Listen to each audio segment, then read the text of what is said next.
What's up, everybody? My name is Dr. Daniel Ricciardi. I'm a functional medicine practitioner, licensed pharmacist, and fitness enthusiast. I help clients with bloating, gas, and other gut-related issues commonly resulting from SIBO, small intestinal bacterial overgrowth.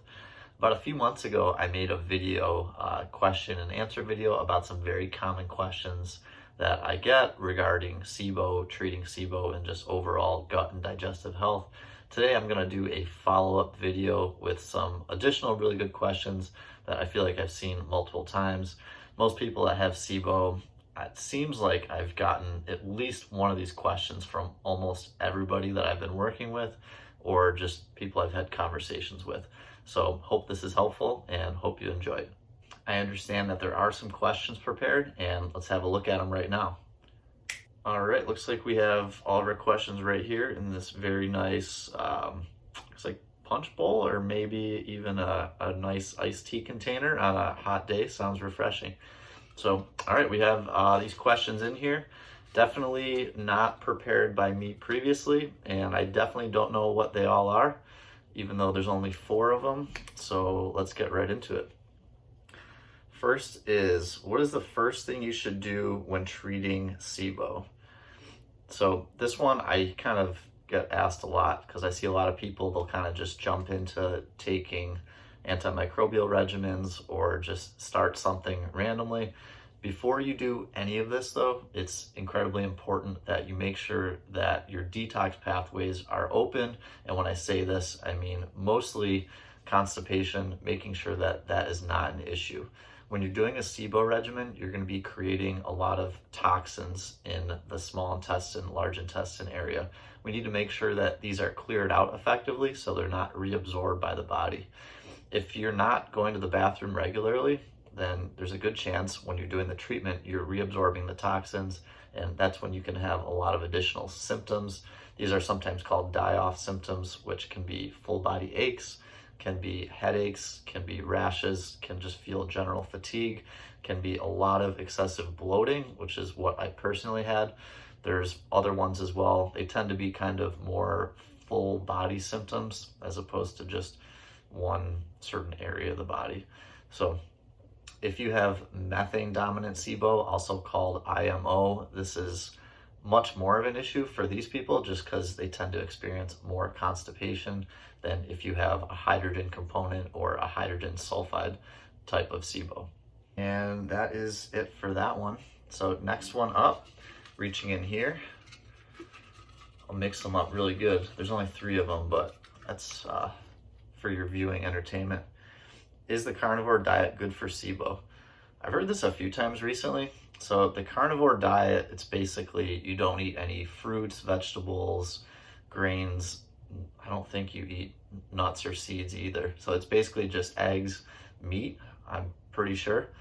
I guess to kind of break that diet down, it's technically a low FODMAP diet because you're only eating meat, eggs, fish, things like that. So I guess going through a SIBO protocol, you'd probably have a reduction of symptoms because you are eating a low FODMAP diet, which I do recommend. You're obviously missing out on a lot of other potential nutrients, phytonutrients from vegetables and other foods, but I wouldn't say it's a bad diet to use short term, as long as, again, you don't have constipation. Sometimes if you're doing just a meat diet with 0 fiber, it can make it harder to go to the bathroom. Obviously with SIBO, fiber can cause a lot of bloating and symptoms again. So I would say in general, it's not a bad diet. I would just keep in mind that it's not something I recommend doing long term, because if you cut out all carbohydrates, it can have some negative effects on your hormones if you do it for an extended period of time. All right, let's go to the next one now. Let's see what we got here. What is the best treatment for SIBO? Herbals, regular antibiotics, or the elemental diet? Also a really good question.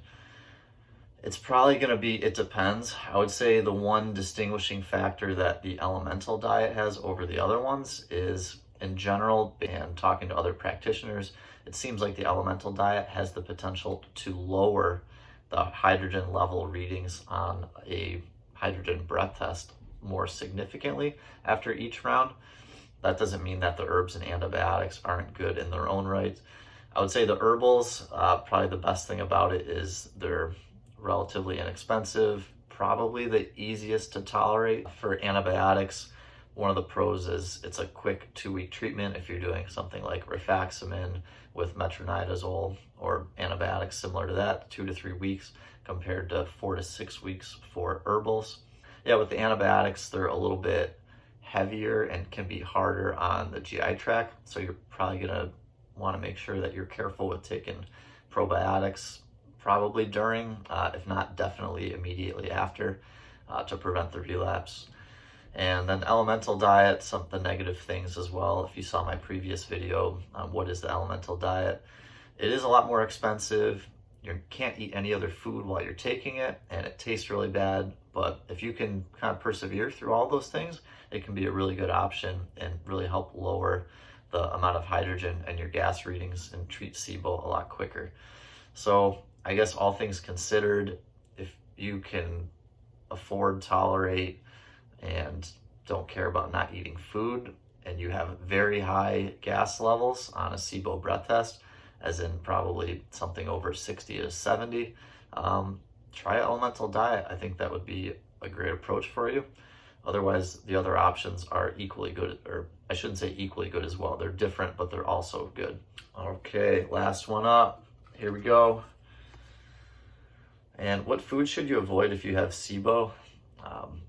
I also get a lot of food questions on these. I think to answer this, you'd have to kind of break it into 2 categories. So the first category would be foods that help with lowering, or I guess raising, symptoms that you don't want while you have SIBO. And these would be the highly fermentable foods, the ones that are like the high FODMAP foods. So I would cut out onion and garlic completely. These are the 2 biggest offenders. And if you can, in general, avoid most of the other stuff on the list as well, it would be helpful. And this isn't necessarily to get rid of SIBO, but to help with symptoms so you're not feeling as lousy as you're going through the treatment. And the second type of foods that I think to avoid, they're not necessarily to get rid of symptoms, but it's more to help with the healing of the small intestines and to reduce inflammation as you're going through the treatment and in the months after. So the first 2, gluten, I think, is like a must do in order to help heal the gut lining. I also like eliminating dairy. If you're able to take it a step further and cut out alcohol, artificial sugar, and even grains, those can also be potentially inflammatory, maybe not affect the intestines as much as gluten and dairy, but they can still be big players. And if you are able to be strict with them and cut them out, it can expedite the healing time.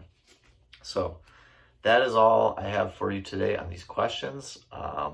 Hope one of these or multiple of these was helpful for you, and let me know what questions you have in the chat thread below. If you enjoyed the video, please like and subscribe to my channel. It helps me keep doing what I love to do, which is help and treat people with SIBO and help them feel their best.